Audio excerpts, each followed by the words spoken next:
Hello students, welcome back to Shreeji academy. आज के इस वीडियो में हम स्टैंडर्ड 9 का मेन इंपॉर्टेंट कॉन्सेप्ट है जो कि डिवीज़न मेथड और रिमाइंडर थियरम, दो इंपॉर्टेंट कॉन्सेप्ट के बारे में डिस्कशन करने वाले हैं। तो सबसे पहले देखते हैं डिवीज़न मेथड क्या होती है। तो देखो, ये सबसे पहले एक एग्जांपल देखे सिखाता हूँ मैं आप लोगों को। जैसे कि एक एग्जांपल में दिया हुआ है हमें कि हमारी एक पोलिनोमियल है 3x⁴ minus 4x³ minus 3x+1। सबसे पहले इस टाइप के क्वेश्चन में आपको ये चीज़ याद रखनी है कि जहाँ पे भी पावर का जंप हो, जैसे कि यहाँ के 4 के बाद 3 आया पर 3 के बाद 2 पावर को हमने कंसिडर किया नहीं है, that means we have to add that power also, but we have to determine the coefficient as 0. Okay, so this polynomial will be just like 3x⁴ minus 4x³ plus 0x² minus 3x+1. Okay, now we have to divide the polynomial by using x minus 1. We have to divide the polynomial by using x minus 1. तो सबसे पहले यहाँ पे count करो कि x वाले variable x है उसको किससे मल्टीप्लाई करेंगे जिससे कि आंसर हमारा क्या आना चाहिए, 3x⁴, which is our first term. तो x इंटू 3 करेंगे तो ही 3x⁴ आने वाला है। तो पहले तो सबसे पहला हमारा टर्म रहेगा 3। अब x की यहाँ पे पावर थी 1 और हमें एक्चुअली आंसर में चाहिए कितनी पावर चाहिए, 4। तो हमें x की कितनी पावर से मल्टीप्लाई करना पड़ेगा, 3। So our answer is 3x⁴ से हम मल्टीप्लाई करेंगे पूरे वेरिएबल को, तो हमें मिल जाएगा 3x⁴। तो 3x³ इंटू x तो मिल गया हमें 3x⁴। पर ये जो पोलिनोमियल हमने यहाँ पे सिलेक्ट किया उसको फिर से 1 से मल्टीप्लाई करेंगे तो क्या हो जाएगा, 3x⁴ हो जाएगा। अब हम नॉर्मल डिवीज़न करते वक्त क्या करते हैं, प्लस के बदले माइनस और माइनस के बदले प्लस, तो ये टर्म कट हो गए। तो अब बचा क्या, minus plus minus, -4 + 1 + 3 that is -x³। Okay, so अब -x³ तो ऑलरेडी यहाँ पे है और यहाँ पे ऊपर से हमने नीचे रखा है 0x²। अब -x³ लाने के लिए हमें किससे मल्टीप्लाई करने पड़ेगा पोलिनोमियल को, x² से। तो x² से मल्टीप्लाई करेंगे तो x² into x that is x³, आगे माइनस था इसके लिए -x³। अब x² into 1 that is x², पर माइनस माइनस हो जाएगा, यहाँ पे बीच में सिंबल प्लस। अब अगर आगे बात करें तो यहाँ पे भी माइनस के बदले प्लस, प्लस के बदले माइनस, तो ये टर्म कट हो गया। तो ये बचा क्या, -x² और ऊपर से आया -3x। अब इन दोनों टर्म को हम अगर सिंप्लीफाई करें तो यहाँ पे -x² को लाने के लिए हमें x को किससे मल्टीप्लाई करना पड़ेगा, -x से, तो ही आ सकता है हमारा -x²। अगर -x इंटू x -x² आ गया तो फिर -x into -1 is +x। Okay, so x² तो कट हो गया, पर साथ में क्या बचा है हमारे पास, -3x -x that is -4x। -4x आ गया। अब -4x लाने के लिए हम, और ऊपर से आया -1, -4x लाने के लिए इस टर्म को किससे मल्टीप्लाई करना पड़ेगा, -4। -4 into x that is -4x and -4 into -1 that is +4। ये हमारे पास मिल गया। तो ये टर्म तो कट हो जाएगा, पर -1 -4 दैट इज़ -5। ये आ गया हमारा आंसर।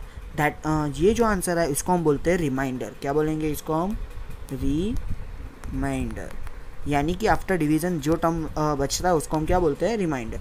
अब इसी क्वेश्चन को अब इजी वे पे सॉल्व करना है तो आपको जिससे डिवाइड करना है ना उसके इक्वल्स टू 0 सपोज कर लो। सबसे पहले अगर 0 सपोज किया उसको राइट साइड पे शिफ्ट करोगे तो x की वैल्यू मिल गई, x इक्वल्स टू 1 रखना है हमें। अब x इक्वल्स टू 1 को पूरे इक्वेशन के अंदर पुट कर दो तो आंसर क्या आ रहा है, -5। इतना पूरा डिवीज़न करने के बाद भी -5 मिल रहा है और इसको ये भी -5 मिल रहा है। पहली जो मेथड थी उसको बोलेंगे डिवीज़न, दूसरी जो मेथड है उसको बोलेंगे रिमाइंडर थियरम। रिमाइंडर थियरम का मतलब क्या है कि अगर वैल्यू रखने से, x की वैल्यू इक्वेशन में पुट करने से आंसर 0 आ रहा है, दैट मीन्स कि वो उसका फैक्टर है, अदरवाइज वो फैक्टर नहीं है। और दूसरी एक बात, अगर आंसर 0 नहीं आ रहा है दैट मीन्स कि जो भी आंसर आए वो हमारा बन जाएगा रिमाइंडर। ओके, सो अब देखो नेक्स्ट क्वेश्चन डिस्कस करते हैं हम इसके बारे में। We need to divide x³ + 1 with x+1। सबसे पहले मैंने जैसे बोला था जो भी पावर का जंप हुआ है हमको पहले वो रखना पड़ेगा। x³ के बाद x² आएगा, उसके बाद x आएगा, उसके बाद कांस्टेंट टर्म आएगा। ओके, सो अब यहाँ पे हम यूज़ करें तो देख सकते हो आप, x को किससे मल्टीप्लाई करने से x³ आ सकता है, x को मल्टीप्लाई करना पड़ेगा हमें x² से। x इंटू x² क्या हो जाएगा, x³। अब x² यहाँ पे रखा तो x² को किससे मल्टीप्लाई करना पड़ेगा, 1 से। x² into 1 that is x²। तो x² माइनस x² तो कट हो ही गया, x³ माइनस x³ कट हो गया, पर यहाँ पे बचा क्या, remainder -x² that is our answer. अब नीचे क्या हमने रखा, 0x। ओके, सो अब 0x रखने के बाद अगर एक्स स्क्वायर को किससे मल्टीप्लाई कर, एक्स स्क्वायर लाने के लिए एक्स को किससे मल्टीप्लाई करना पड़ेगा, x into minus x, that is called minus x square. अब एक्स माइनस एक्स को किससे मल्टीप्लाई करेंगे हम, 1 से, minus x into 1 that is minus x. यहाँ पे भी देखोगे आप तो x square minus x square तो कट हो गया, पर ऊपर से नीचे क्या आ गया, x, और यहाँ ऊपर से हमने नीचे शिफ्ट किया +1। तो अब x + 1 लाने के लिए 1 से ही मल्टीप्लाई करना पड़ेगा, तो x + 1 यानी कि रिमाइंडर क्या बचेगा, 0। यही क्वेश्चन अगर आप देखना चाहो दूसरी मेथड से तो सेम मेथड है यहाँ पे भी, x³ + 1 में x की बदले क्या रखना है, -1, -1 का क्यूब हो जाएगा -1 और +1, -1 + 1 आंसर 0। यानी आपको जो भी मेथड कन्वीनियंट हो यूज़ कर सकते हो, पर एग्जाम में अगर आपको स्पेसिफाई बोला हुआ है कि आपको डिवीज़न मेथड यूज़ करनी है तो आपको पर्टिकुलर डिवीज़न ही मेथड यूज़ करनी पड़ेगी। अगर आपको बोला हुआ है कि आपको रिमाइंडर थियरम यूज़ करना है तो रिमाइंडर थियरम ही यूज़ करना पड़ेगा, अदरवाइज़ आप कोई भी मेथड कहीं पे भी यूज़ कर सकते हो। अब एग्जाम्पल नंबर 9 में हमें पूछा हुआ था कि ये जो पोलिनोमियल है इसको x - 1 से डिवाइड करने से कौन सा टर्म रिमाइंडर बचेगा। तो सबसे पहले अगर ऐसा हमें फाइंड आउट करना है कि कौन सा टर्म रिमाइंडर में रहता है तो उसके लिए हमें क्या करना पड़ेगा, सिर्फ यहाँ पे x के बदले वैल्यू 1 रखनी पड़ेगी। x के बदले वैल्यू 1 रखेंगे हम, अगर एक सेकेंड, अगर हम x के बदले 1 वैल्यू रिप्लेस कर देंगे इक्वेशन में तो 1/4, 1/3, -2 इंटू 1 स्क्वायर प्लस 1 इंटू 1। अगर इसका सिंप्लीफिकेशन देंगे तो 1/4 का आंसर 1, 1/3 का 1, 2 इंटू 1 2, 1 + 1 2 हो गया, यहाँ पे रखा 1 + 1 ये भी 2 हो गया, 2 - 2 कट हो गया और बचा क्या 2, दैट इज़ अवर रिमाइंडर।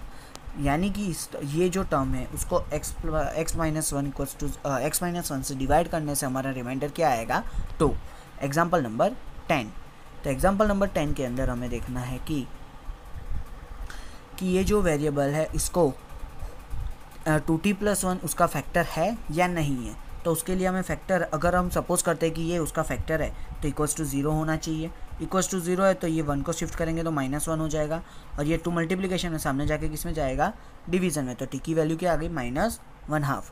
अब इस वैल्यू को हम रखेंगे q वाले इक्वेशन में, तो हर एक जगह पे हम रिप्लेस करेंगे, t की जगह पे -1/2, -1 का क्यूब हो जाएगा -1, 2 का क्यूब हो जाएगा 8, दैन आफ्टर -2 1 का स्क्वायर हो जाएगा 1 और 2 का स्क्वायर हो जाएगा 4। अब यहाँ पे देखो आप तो 4 2 = 8 हो गया, 4 4 कट हो गए, तो यहाँ पे बचा -1/2, यहाँ पे 4 4 कट होने के बाद बचा था सिर्फ 1, दैन आफ्टर यहाँ पे 1/2 था और यहाँ पे -1 था। तो यहाँ पे आप देख सकते हो कि +1 और -1 कट हो रहे हैं और +1/2 और -1/2 कट हो रहे हैं, तो सब कुछ कट हो गया, तो आंसर क्या आ जाएगा, 0। Is it clear. चलो हम नेक्स्ट क्वेश्चन की तरफ बढ़ते हैं। नेक्स्ट क्वेश्चन इज, हमें 2 वेरिएबल दिए हुए p(x) एंड q(x), हमें फाइंड करना है कि x + 2 is a factor of the given polynomial और नॉट। अगर x + 2 फैक्टर है ऐसा सपोज कर ले तो सबसे पहले क्या करना पड़ेगा, उसके =0 सपोज करना पड़ेगा। अगर 0 है दैट मीन्स x की वैल्यू -2 हो जाएगी। हमें दोनों के इक्वेशन के अंदर x की वैल्यू -2 रखनी है। अगर आंसर 0 आ रहा है दैट मीन्स कि वो पोलिनोमियल का फैक्टर है, अदरवाइज़ वो नहीं है।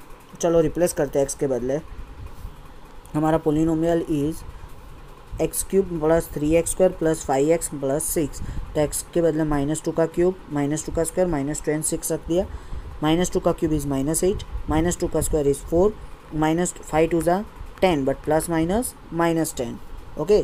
सो यहाँ पे हो गया 3 4 = 12 माइनस, अब देखो यहाँ पे -8 और -10 का एडिशन हो जाएगा तो बन जाएगा -18, और 12 और 6 का एडिशन हो जाने से बच जाएगा +18, तो 18 - 18 कट, तो आंसर आ जाएगा 0। दैट मीन्स कि x + 2 is the factor of p(x). Now अगर हम q(x) में वैल्यू रखते हैं तो क्या होगा, 2x + 4 है हमारा वेरिएबल, 2 इंटू -2 + 4 हो जाएगा, x के बदले -2 रिप्लेस करने से 2 into -2 is -4 + 4 answer 0। That means कि हमारा जो r(x) है वो दोनों पोलिनोमियल का फैक्टर है। अब नेक्स्ट एग्जांपल में देखो तो कि ये क्वेश्चन है, हमें इसमें से k की वैल्यू फाइंड करनी है अगर इस टर्म को x - 1 से डिवाइड करते हैं। तो अगर x - 1 से डिविजिबल है ऐसा गिवन है तो हम =0 लेंगे, तो x की वैल्यू क्या आ गई, 1 आ गई।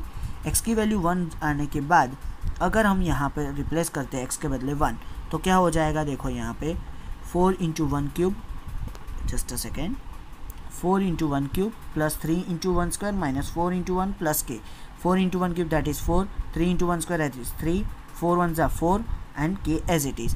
अगर हमारा फैक्टर है, दैट मीन्स कि कोई रिमाइंडर बचना नहीं चाहिए। अगर ऐसा क्वेश्चन में गिवन है कि this is the factor of the given polynomial, that means कि उसका आंसर 0 आना चाहिए, तो हमने इक्वल्स टू 0 ले लिया।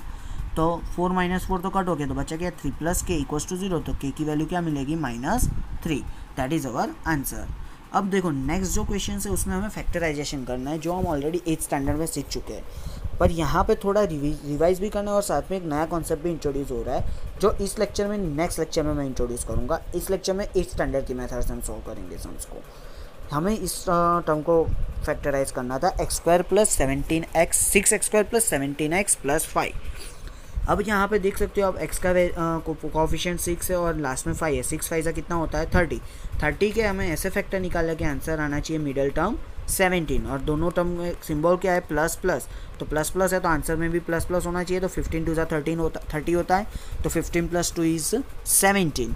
तो अब यहाँ पे देखो तो मैंने लिख दिया 6x² + 17 को मैंने सिर्फ स्प्लिट कर दिया 2x + 15x, तो ये हो गया 17x। तो यहाँ पे पहले दो टर्म में से अगर हम 2x कॉमन निकालते हैं तो 2 3 = 6 एंड 2 1 = 2, तो 3x + 1 एक फैक्टर हो गया। यहाँ पे लास्ट के दो टर्म में से कॉमन निकलेगा 5, तो 5 3 = 15 एंड 5 1 = 5, तो 3x + 1 कॉमन फैक्टर दिख रहा है हम दोनों में। अब यहाँ पे भी 3x + 1, यहाँ पे भी 3x + 1, तो एक कॉमन फैक्टर 3x + 1, दूसरा बनेगा 2x + 5, that is our answer. अब देखो नेक्स्ट क्वेश्चन है y² - 5y + 6। इस क्वेश्चन में देखो आप y² का कोफिशिएंट है 1 और आगे है 6 1 = 6, 6 का ऐसे फैक्टर निकालने के आंसर आना चाहिए -5। अब 6 के फैक्टर्स हो सकते हैं या तो 2 3 = 6 या तो 6 1 = 6, ओके। सो 3 2 = 6 अगर सपोज करते हैं तो 3 + 2 5 आता है, यानी कि -3 - 2 करेंगे तो -5 आंसर मिल सकता है हमें। तो मैंने किया, तो यहाँ पे पहले दो टर्म में से क्या कॉमन निकला y, तो आंसर आ गया y -3। लास्ट के दो टर्म में से क्या कॉमन निकल रहा है -2, आंसर आ गया y -3। दोनों का कॉमन फैक्टर है y -3 और उसके अलावा बचा y -2, that is our answer. अब अगर नेक्स्ट क्वेश्चन के बारे में डिस्कस करें, ये एक बहुत अच्छा क्वेश्चन है कि इसके अंदर आपको किससे डिवाइड करना है वो गिवन नहीं है। जब भी ऐसा कोई क्वेश्चन आए जिसमें x की पावर स्क्वायर से ज़्यादा हो और आपको किससे डिवाइड करना है वो आपको पता ना हो, तब आपको उस क्वेश्चन में सबसे पहले x की डिफरेंट वैल्यूज़ रखनी पड़ेगी। यहाँ पे तो खैर एक ही वैल्यू रखने से आंसर मिल रहा है हमें, पर डिफरेंट केसेस में अलग अलग वैल्यू रखनी पड़ती है। जैसे कि x की वैल्यू +1 से स्टार्ट होगी, +1, उसके बाद -1, +2 -2, +3 -3, डिफरेंट वैल्यूज़ रखते जाने का कब तक, जब तक उसका आंसर 0 ना आए तब तक। हमारे पोलिनोमियल का आंसर जब तक 0 नहीं आता तब तक हमें x की डिफरेंट वैल्यूज़ रखनी पड़ेगी। अगर हमने x के वैल्यू सबसे पहले स्टार्ट किया x = 1 से, तो अगर x = 1 से स्टार्ट करेंगे तो पूरे पोलिनोमियल में x के बदले 1 रख दिया, तो 1 क्यूब 1 स्क्वायर 1 हो गया, 1 का क्यूब हो जाएगा 1, 23 × 1 23, 142 × 1 142, -120 एज इट इज़। अब आप देख सकते हो कि 1 + 142 दैट इज़ 143 एंड 120 और 123 का एडिशन हो जाएगा 143, 143 कट हो गया, तो आंसर आ गया 0। अगर x = 1 रखने से आंसर 0 आ रहा है, that means x - 1 is the factor of the given equation, okay. So अगर एक फैक्टर मिल चुका है तो हम उसको अब डिवाइड करेंगे तो हमें दूसरे आंसर्स मिलते जाएंगे। तो अब x - 1 से पूरे पोलिनोमियल को डिवाइड करना है। अब x को किससे मल्टीप्लाई करने से x³ आ सकता है, तो कि x² × x that is x³। अब x² × 1 that is x², but minus plus minus x², okay. So x³ तो कट हो गया, तो -23 था +1 था, दैट इज़ -22 x²। अब ऊपर से आया 142x। अब अगर हमें इस टर्म को -22 x² के साथ कंपेयर करना है तो उसको मल्टीप्लाई करना पड़ेगा -22x से। -22x से मल्टीप्लाई करेंगे तो -22x × x that is -22 x²। अब माइनस माइनस हो जाएगा प्लस, और माइनस माइनस हो जाएगा प्लस, और यहाँ पे 22x × 1 दैट इज़ 22x। यहाँ पे अगर हम सिंपल डिवीज़न देखें तो प्लस के बदले माइनस के बदले प्लस और प्लस के बदले माइनस, ओके। सो यहाँ पे ये 22x² गया, 142 - 22 दैट इज़ 120x, और लास्ट का टर्म भी 120 था। तो अब अगर 120x लाना है तो उसको किससे मल्टीप्लाई करना पड़ेगा, सिर्फ 120 से। तो 120 × x that is 120x and 120 × 1 that is 120, plus 120x -120x cut, plus 120 -120 cut, तो आंसर आ गया 0। दैट मीन्स रिमाइंडर कुछ नहीं बच रहा है, तो ये हमारा हो गया फैक्टराइजेशन करके आंसर। तो अब जो पोलिनोमियल आ गया जो कुछ इस टाइप का था कि x - 1 × x² - 22x + 120। अब अगर देखो आपको तो यहाँ पे इसका भी डिवीज़न पॉसिबल है। 120 का फैक्टर्स क्या हो सकते हैं, 12 × 10 12 + 10 क्या हो जाएगा 22, जो हमारा मिडल टर्म है। तो हमने डिवाइड किया 22 को 10 और 12 में, तो यहाँ पे हमें दिख गया एक्स स्क्वायर माइनस 10x में से x कॉमन निकल गया तो बचा क्या x माइनस 10, और लास्ट के दो टर्म में से हमने क्या कॉमन निकाला 12, तो बचा क्या x माइनस 10। तो हमारा एक कॉमन फैक्टर क्या हो गया x माइनस 10 दोनों में है तो एक फैक्टर हो गया x माइनस 10, दूसरा फैक्टर क्या हो जाएगा x माइनस 12 और तीसरा फैक्टर क्या हो गया x माइनस 1। तो ये हो गई हमारी डिवीज़न मेथड और उसी के साथ हमारी रिमाइंडर थियरम भी। आई होप कि आपको दोनों मेथड इजीली समझ में आई। अगर आपको कोई भी डाउट आ रहा है तो वीडियो के नीचे कमेंट करके हमें बताओ। अगले वीडियो लेक्चर में हम देखेंगे आगे के टॉपिक्स इसी चैप्टर के।